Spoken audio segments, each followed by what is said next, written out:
Shalom buat seluruh anak Tuhan, terkhusus buat anak-anak kami yang mengikuti ibadah di KAKR GBKP. Di minggu ini kita kembali dipertemukan oleh Tuhan melalui channel YouTube kami untuk dapat bersama-sama kita merenungkan firman Tuhan. Sebelumnya kita meminta kekuatan dan berserah kepada Tuhan agar melalui pertolongan Tuhan kita dimampukan memahami dan kami dapat menyampaikan firman ini kepada kita sekalian. Kita bersatu di dalam doa. Terima kasih atas segala kebaikan dan rahmat-Mu bagi kami Tuhan. Izinkan kami untuk dapat memakai kesempatan yang Tuhan berikan bagi hidup kami untuk merenungkan firman Tuhan yang menjadi renungan di ibadah Minggu KAKR. Kiranya pertolongan-Mu menguatkan kami dan memampukan kami menerima dan melakukan firman yang menjadi dasar dan panduan bagi kehidupan kami anak-anak-Mu. Di dalam nama Yesus kami berdoa dan mengucap syukur. Amin. Mari kita membaca firman Tuhan yang menjadi renungan di minggu ini dari kitab 2 Raja-Raja pasal 2 ayat 23 sampai dengan ayat 25. Kami akan membacakan firman ini kepada kita sekalian. Anak-anak Betel mencemoohkan Elisa. Elisa pergi dari sana ke Betel. Dan sedang ia mendaki, maka keluarlah anak-anak dari kota itu, lalu mencemoohkan dia serta berseru kepadanya, "Naiklah botak, naiklah botak." Lalu berpalinglah ia ke belakang, dan ketika ia melihat mereka, dikutuknyalah mereka demi nama Tuhan. Maka keluarlah 2 ekor beruang dari hutan, lalu mencabik-cabik dari mereka 42 orang anak. Dari sana pergilah ia ke Gunung Karmel, dan dari sana pula kembalilah ia ke Samaria. Demikian firman Tuhan yang menjadi renungan untuk ibadah KAKR GBKP minggu ini, yaitu minggu tanggal 12 Maret tahun 2023. Shalom bagi semua anak-anak Tuhan. Buat anak KAKR, buat semua pelayan KAKR yang ikut bergabung bersama kami untuk merenungkan firman ini. Tema di minggu ini adalah stop bullying. Kalau kita melihat realita kehidupan kita pada saat ini, kalau kita mendengar berita-berita yang berkembang, kita melihat mass media mengabarkan kepada kita, gara-gara bullying banyak sekali memakan korban. Korban yang kena bullying itu adalah tentu orang-orang yang merasa diintimidasi hidupnya, bahkan selalu dicemoohkan hidupnya, sehingga dia tidak bisa bangkit daripada apa yang dia alami dalam hidupnya. Sehingga dia mencari jalan pintas, kalau tidak bunuh diri, dia tidak mau bertemu orang lagi, ataupun depresi, dan lain sebagainya. Tapi saudara-saudara, ketika kita memasuki perikop kita ini, kita melihat bagaimana identitas orang percaya dan bagaimana perlakuan orang yang tidak mengenal akan Tuhan.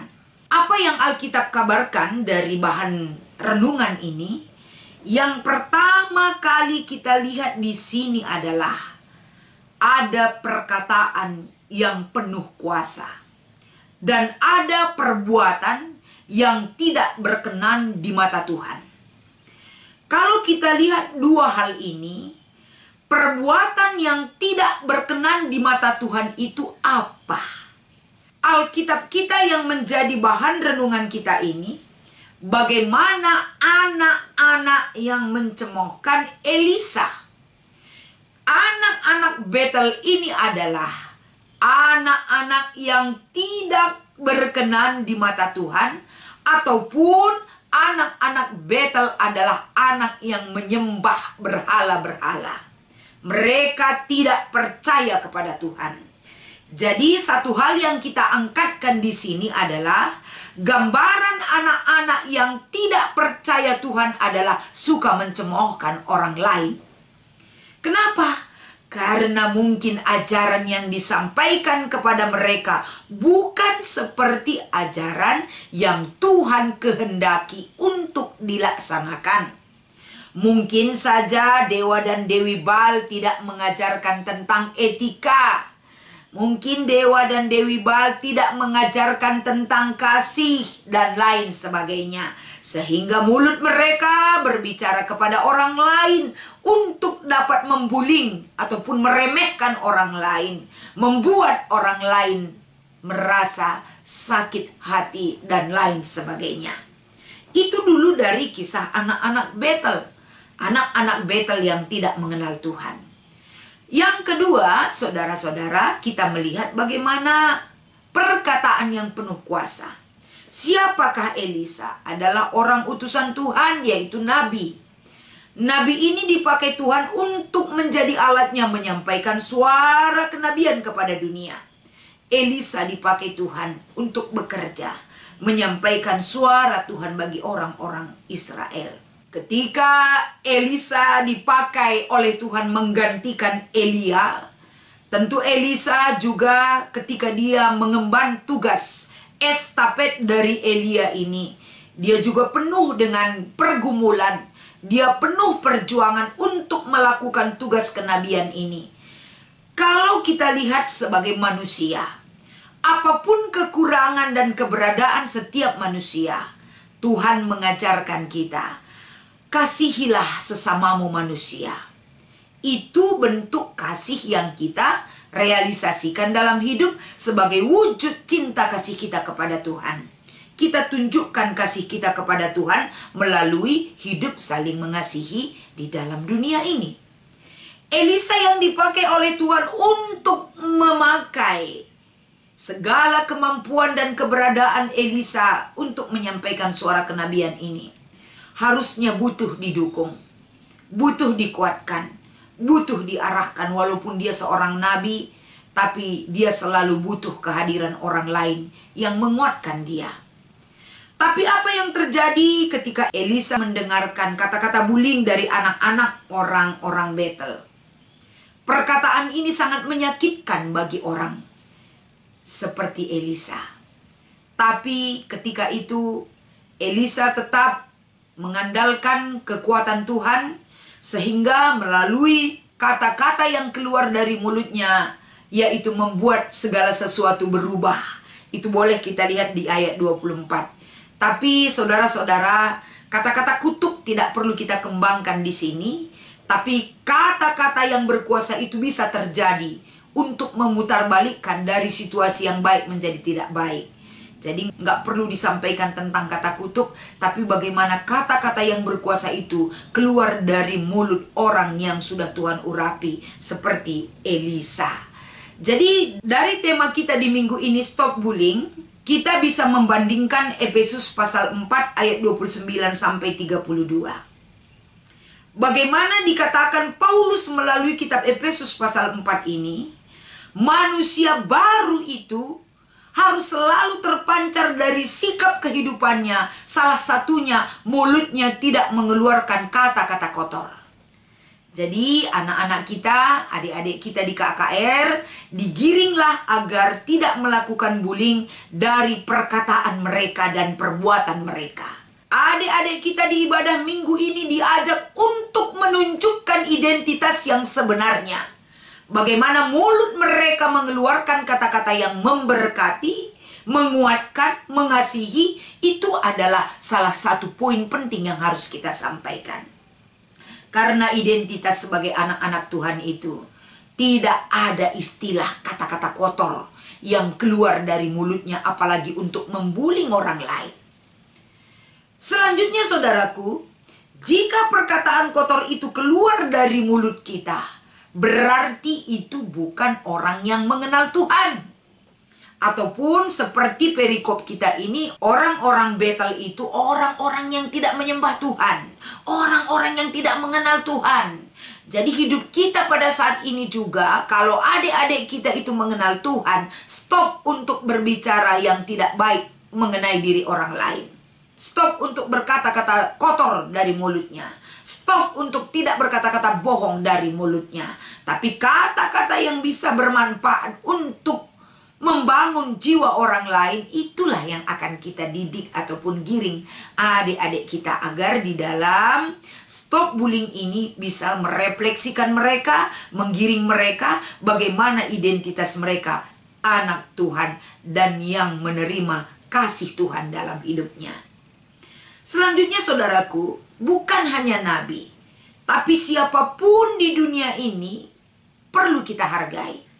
Kalau kita lihat bagaimana Elisa sebagai seorang nabi, pengganti Elia, dia tidak dihargai oleh orang-orang yang tidak mengenal Tuhan. Ya, dia tidak mengenal Tuhan. Tapi kita pada saat ini adalah anak-anak Tuhan, anak-anak yang sudah mengenal Tuhan. Siapapun itu di dalam kehidupan kita, baik adik kita, kakak-kakak guru, pendeta, siapapun itu guru di sekolah, orang tua kita, siapapun itu di dalam kehidupan kita, tidak boleh kita meremehkannya. Tapi perlu kita kasihi, kita hormati, dan kita harus hidup baik dan bahagia dengan siapapun. Selanjutnya saudaraku, apa artinya kita tetap menerapkan hal ini? Sebaik apapun kita menerima firman Tuhan, sehebat apapun kita menghafal ayat-ayat, serajin apapun kita pergi beribadah, tapi kalau mulut kita menjadi mulut kebun binatang, itu tidak baik. Tapi mulut kita adalah mulut yang berguna dan bermanfaat bagi orang lain. Sehingga melalui kehadiran kita, kehidupan kita akan semakin sama-sama dibangun. Tidak ada saling membunuh karakter, tidak ada saling meremehkan, tidak ada saling mengintimidasi, tidak ada saling menyakiti ataupun melukai fisik ataupun perasaan kita.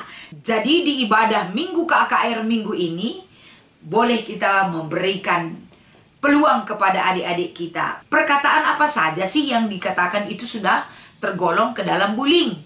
Mungkin kita bangkitkan semangat adik-adik kita. Alkitab mengatakan, "Hai botak, naiklah botak." Itu sudah bullying.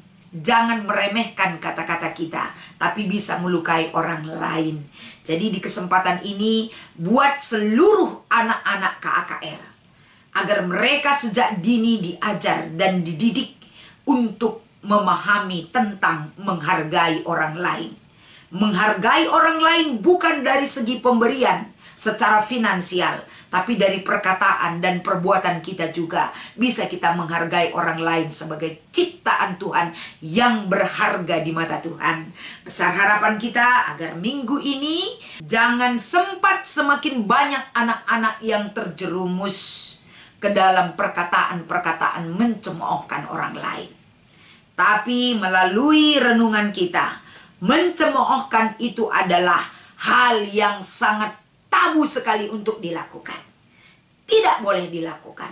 Tapi marilah kita, setiap anak-anak Tuhan memiliki keunikan masing-masing. Kita dituntut untuk menghargai. Kita dituntut untuk saling mengasihi. Itu adalah bagian daripada perintah Tuhan yang harus kita lakukan di dalam hidup kita. Besar harapan kita di minggu ini, stop bullying. Apa arti bullying? Nanti guru sekolah minggu akan menjelaskan, karena bullying itu adalah bagian mengecilkan, menyakiti, dan melukai perasaan dan hidup orang lain.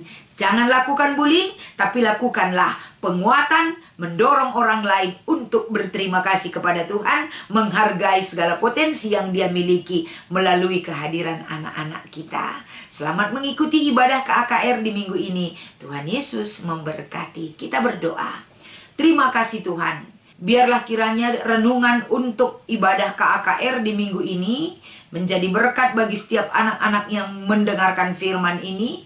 Dan Engkau memberikan berkat-Mu dan hikmat sorgawi turun atas semua pelayan KKR yang menyampaikan firman di minggu ini juga. Terima kasih Tuhan, kami bersyukur dan berdoa. Di dalam nama Yesus kami datang ke hadirat-Mu. Amin.